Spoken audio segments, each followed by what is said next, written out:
आइए हम अपना सेकुलर मोशन ग्रेविटेशन में न्यूमेरिकल्स को सॉल्व करते हैं। और सबसे पहला न्यूमेरिकल हमारा है the cyclist weighing 600 newton is moving along a circular track with a velocity of 20 metre per second. Weight कितना है? 800 न्यूटन है। If the radius of the circle is 20 metre, find the centripetal force acting on the cycle. ये हम अपना circular track ले लेते हैं और ये हमारी साइकिल हो गई।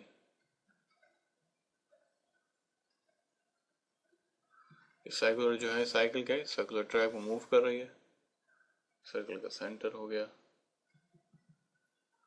और यहाँ आर जो है कितना है, ये 20 मीटर है।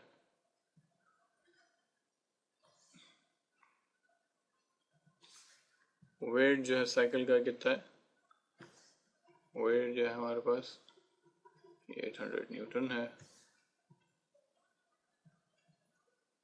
और रेडियस हमारे पास 20 मीटर है।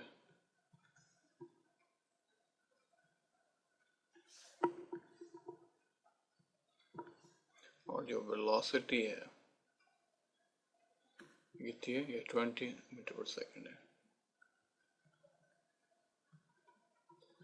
आइए हम जरा देखते हैं फॉर्मूले जो हमें यहाँ पे जरूरत है। सेंट्रिपेटल फोर्स हमको मालूम करनी है। ये हमारी सेंट्रिपेटल फोर्स है जो हमें मालूम करनी है, जो होता है m v square upon r। तो इस इक्वेशन में अगर डालने के लिए अगर हम देखेंगे हमारे पास क्या क्या चीज़ अवेलेबल है, तो हमारे पास वेलोसिटी मौजूद है, रेडियस r मौजूद है, लेकिन m मौजूद नहीं है। लेकिन m निकालने के लिए बहुत सिंपल है हमारे लिए, क्योंकि हमें वेट मालूम है। हमें पता है कि वेट का फॉर्मूला क्या था, weight is equal to mg होता है। तो देयरफॉर m क्या होगा? वेट ओवर g होगा। तो अगर हम यहाँ वेट अगर सब्स्टिट्यूट कर लें, 800 हमारा वेट हो गया और ग्रेविटी हमारी कितनी है? 9.8 मीटर पर सेकेंड।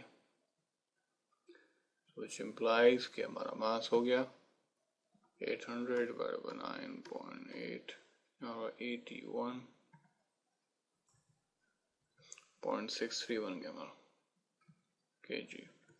तो हमारे पास अब क्या है? मास भी आ गया 81.63 kg।